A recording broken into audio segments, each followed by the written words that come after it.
one out. I read it and talk to him about it. You don't have a new one out yet, do you, David?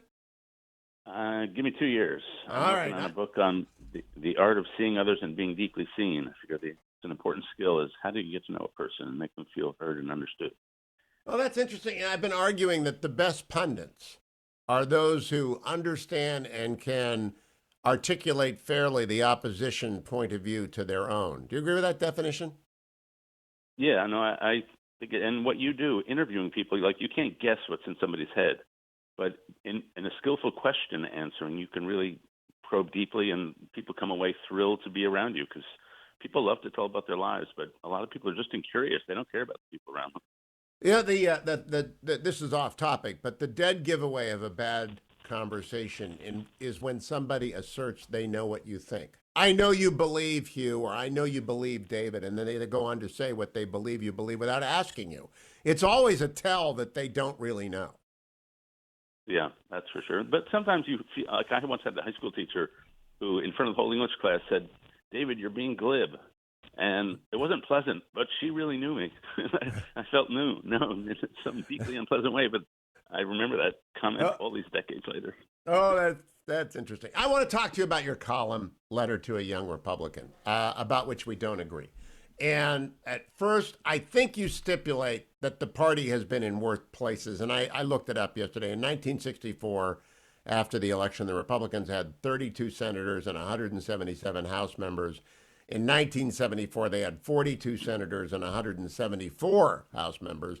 Now they've got 50 senators and about 213 House members. So, as a matter of political viability, as you admit in your column, they're pretty healthy, correct? Yeah, no, politically, I think the party's going to do very well. Listen, I think the odds are they're going to take back the House and Senate in 2 years if history is any guide. Second, the Democrats have become the party of the highly educated urban upper middle class. There's always going to be a lot of people who don't share the values of that class and don't share the interests of that class, and they're going to tend to vote Republican. So I think Republicans are going to win office. Whether I think they can be an intellectually and morally healthy party to deliver the goods for their people and for the country is where we may disagree. And that brings me to the key line. There's always a key line in a column on which it pivots.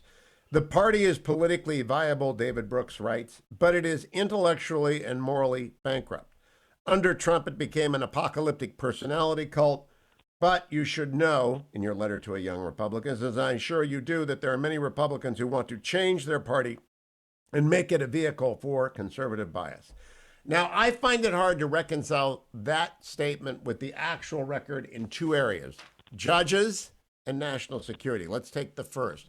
Did the Trump administration do a good job on judicial appointments, David Brooks? For sure. I don't dispute that. They basically Trump nominated the Federalist types that any Republican would nominate, and so if you want conservative judges, you got them.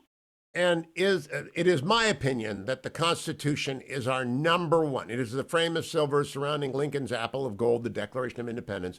And if you put judges on the bench who respect the Constitution, you can't be intellectually bankrupt because the left does not pursue the same agenda. How do you respond to that argument?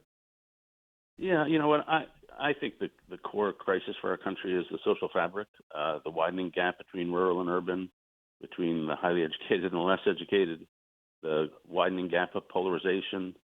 And I think the party has the chance to be a multiracial working class party to really represent people who are in the working class, maybe don't have advanced degrees, and they need representation and they need champions. But to do that, one, you've got to pass bills. And under Mitch McConnell, there were a lot of bills, a lot of judges confirmed there weren't a lot of bills even voted on in the Senate. And second, you've got to do compromise and deals and not pinning yourself to one person. I basically agree with that Ben Sass video where he says conservatism is not about one dude. And to me, the Republican Party everything then became a litmus test about Trump to the cost of policymaking. Well, this is where we disagree because I think the core value is not a moral crisis, it's a constitutional crisis. That if we remain faithful to the constitutional values and to the Union, all will be right in the end because presidents come and go. I mean, I've been around this as long as you have. I was in the 76 Ford campaign, and you win half and you lose half, and no one's ever perfect.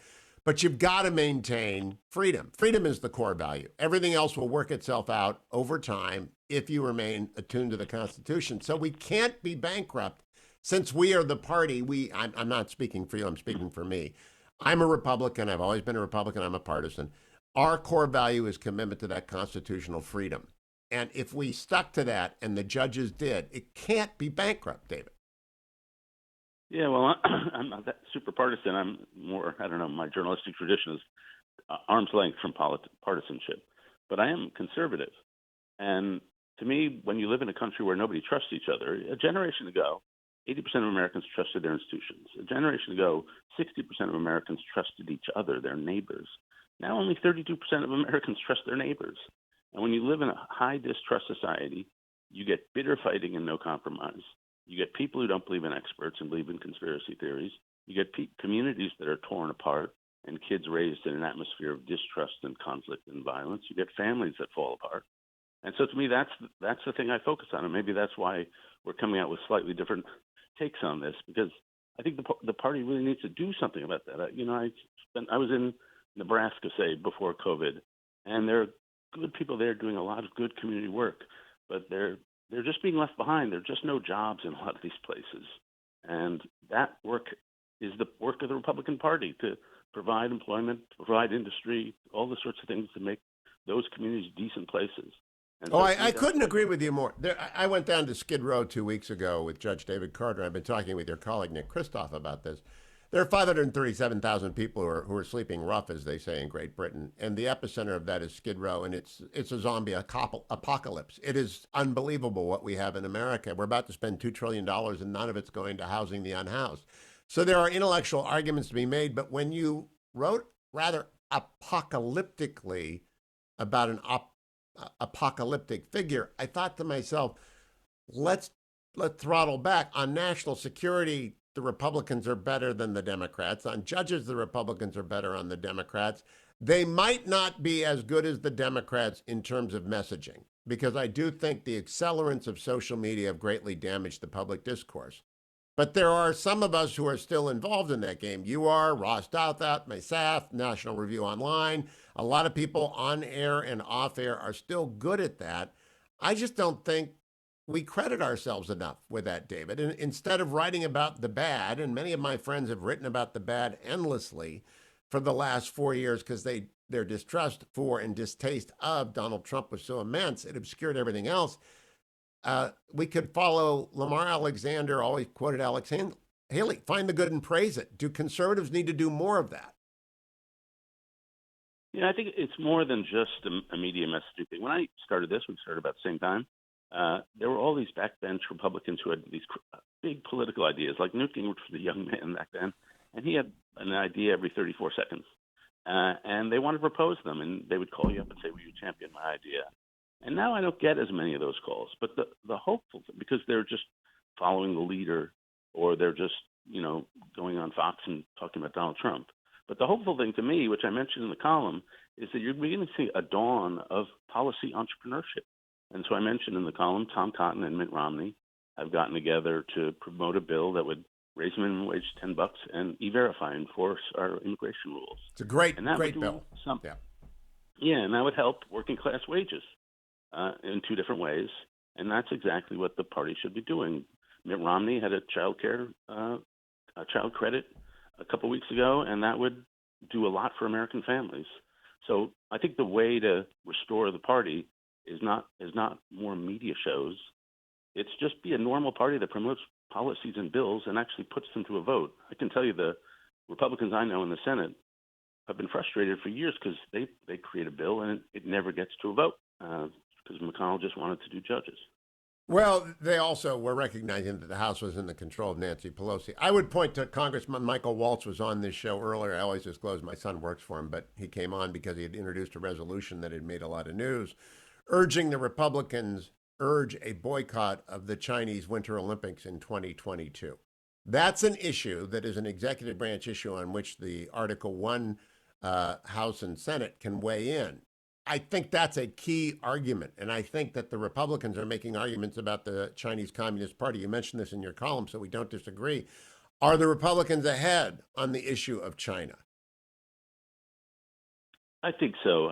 They're certainly more cognizant. If you ask Republicans and Democrats, the major threats we face, China doesn't even show up for Democrats. So I think at least the rank and file Republicans do know.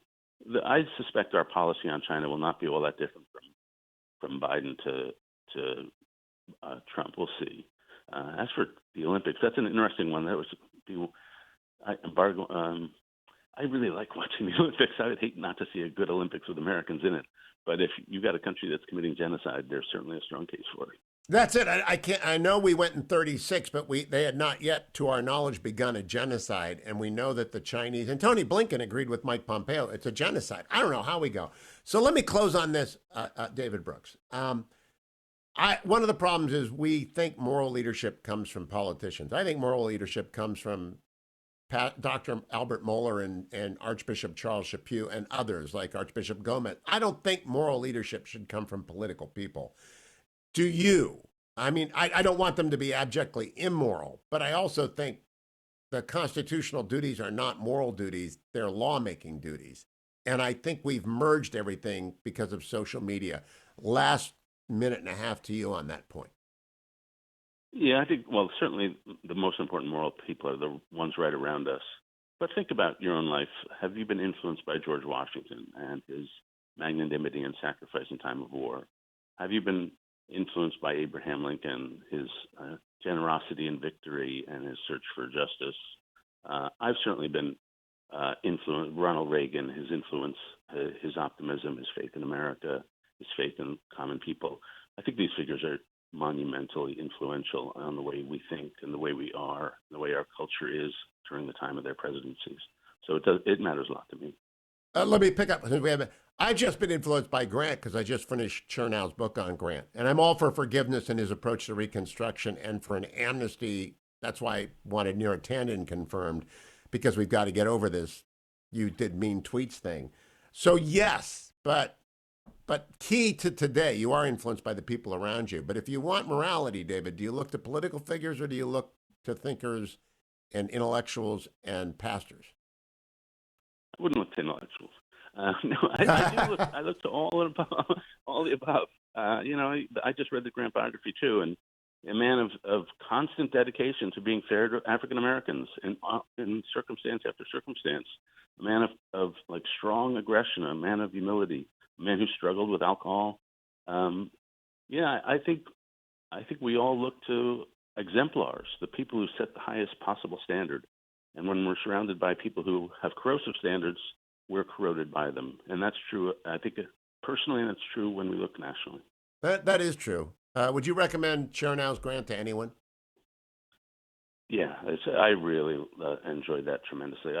Grant's struggles, his personality, his sheer force of will in battle was a revelation to me.